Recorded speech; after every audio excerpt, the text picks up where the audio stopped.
Assalamualaikum warahmatullahi wabarakatuh. Nah, kami dari kelompok motor DC penguat terpisah. Perkenalkan, nama saya Gustav Lukman Hadi, NIM I07193030. Perkenalkan, nama saya Giovanni Ramatilahi, NIM I0719029. Saya Genjar Fajar, NIM I07028. Ya, ini kita mulai aja tentang motor DC penguat terpisah. Nah, motor DC penguat terpisah itu seperti apa sih? Motor DC penguat terpisah itu merupakan salah satu jenis motor DC. Dia itu dapat menambah kemampuan daya dan kecepatan karena memiliki flux medan. Nah, flux medan ini dia itu dihasilkan oleh kumparan medan yang letaknya itu terpisah dari motor DC-nya. Makanya itu sebagai rangkaian penguat. Dan motor DC-nya sendiri itu mempunyai pembangkit sendiri berupa tegangan DC. Oleh sebab itu, kumparan medan dan kumparan jangkar mempunyai sumber yang berbeda. Jadi, motor DC itu dikuatkan oleh kumparan medan itu. Kumparan medan yang menghasilkan flux medan untuk menambah kemampuan daya dan kecepatan. Nah, bisa kita lihat di sini dari yang di sebelah kiri VF ini dia sebagai penguat, rangkaian penguat, dan sebelah kanan itu dia sebagai motor DC. Kita lihat itu juga arusnya IA dan IL itu ke arah tegangan jangkarnya. Jadi kalau misalnya di motor DC penguat DC itu untuk memutar jangkar yang di EA-nya ini kita itu harus memerlukan VT. Jadi kita itu harus menguatkan VT untuk bisa memutar yang di EA-nya. Motor jenis ini mempunyai kumparan medan yang disuplai oleh sumber lain yang bebas dan tidak tergantung pada beban atau tegangan drop di dalam jangkar. Jadi ini dia mempunyai sumber lain ini yang tapi dia itu tidak tegangan jangkar itu dia tidak berpengaruh dari sumber lain karena dia memiliki tegangan sendiri berupa super DC. Nah, yang membedakan motor DC dan generator DC itu terletak pada arahnya. Kalau misalnya di motor DC itu dia positif, sedangkan di generator DC itu dia negatif.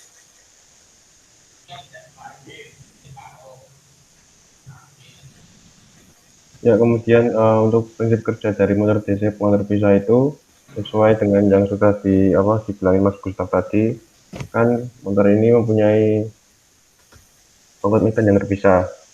Jadi torsi yang terbentuk ini bisa kita variasikan dengan mengatur flux, penguat medan magnet, dan bebas dari arus kumparan jangkar. Kemudian flux medan secara umum pada motor ini biasanya diusahakan dalam kondisi konstan dan tegangan sumber berbentuk linear hingga dapat bergerak hingga mencapai kecepatan tertentu. Kemudian setelah bergerak, untuk menjaga agar tidak melebihi kecepatan nominal, maka tegangan sumber diberikan konstan dan flux medan diperkecil dengan mengurangi arus medan. Saat itu terjadi pelemahan magnet kumparan penguat medan, yaitu untuk menjaga gerak motornya secara konstan. Untuk persamaannya bisa dilihat pada slide ini, yaitu V sama dengan RF, dan itu terus ini kemudian juga ada rumus untuk mempengaruhi nilai torsi dan kecepatan dari motor DC penguat terpisah, yaitu IA sama dengan IA. Kemudian itu untuk P-nya itu EA sama EA tambah IA dikali RA. Kemudian jika E sama dengan C kali N kali flux, maka VT sama dengan C kali N kali flux ditambah IA kali RA.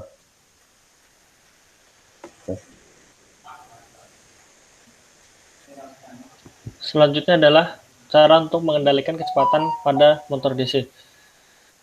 Dalam mengendalikan kecepatan pada motor DC itu ada dua cara. Yang pertama secara konvensional, yang kedua secara cara dengan menggunakan pengaturan pada rangkaian elektronisnya.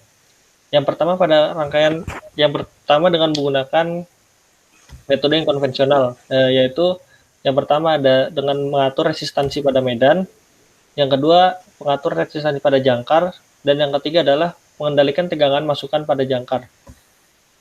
Dan selanjutnya adalah dengan metode rangkaian elektronis. Dengan metode rangkaian elektronis ini dengan cara mengatur PWM-nya. Sinyal PWM sendiri adalah sinyal digital yang diperoleh biasanya dengan menggunakan yang saya tahu itu dengan menggunakan rangkaian Arduino. Dengan menggunakan Arduino ataupun yang lainnya kita dapat menghasilkan sebuah sinyal PWM.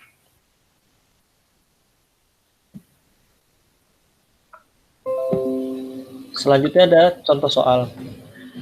Di sini saya ada sebuah contoh soal di mana sebuah motor DC penguat terpisah mempunyai data parameter sebagai berikut. Yang pertama, tahanan jangkarnya sebesar 0,25 ohm.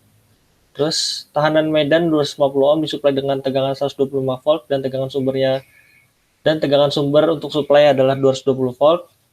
Pada saat tanpa beban motor berputar 1500 rpm mengambil arus sebesar 5 ampere, dan pada saat motor menyerap sebesar 40 ampere diasumsikan flux reaktif konstan atau flux tanpa beban sama dengan flux berbeban dengan drop tegangan pada sikat 1,25 volt. Pertanyaannya adalah, pertama, gambarkan rangkaian pengganti untuk motor DC terpisah. Yang kedua, tentukan arus dan daya pada medan. Dan yang ketiga adalah, bila efisiensi motor 85%, tentukan daya output pada motor.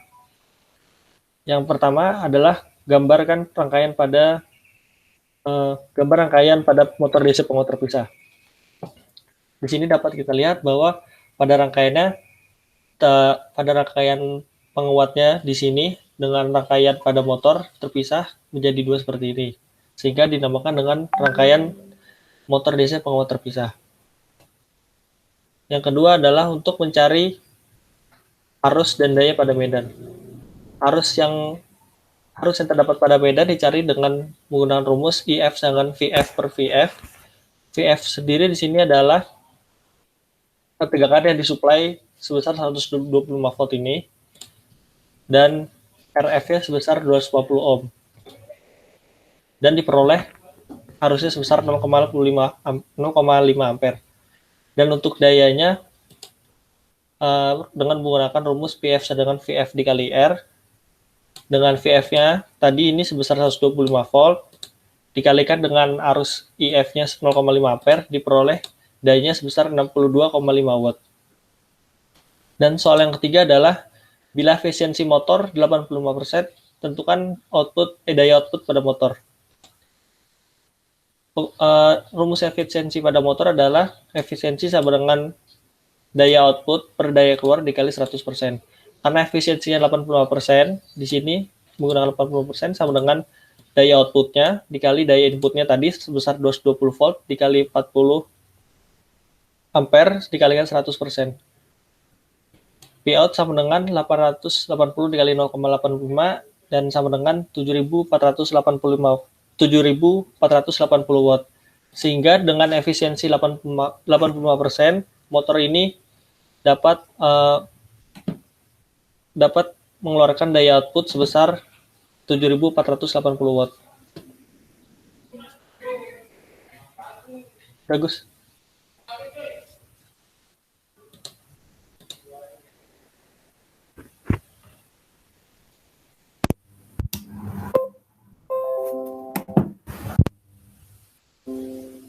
Suaramu masih kemute. Ya, sekian presentasi dari kelompok motor DC terpisah. Kurang lebihnya mohon maaf. Wabillahi taufiq wal hidayah. Wassalamualaikum warahmatullahi wabarakatuh. Waalaikumsalam warahmatullahi wabarakatuh.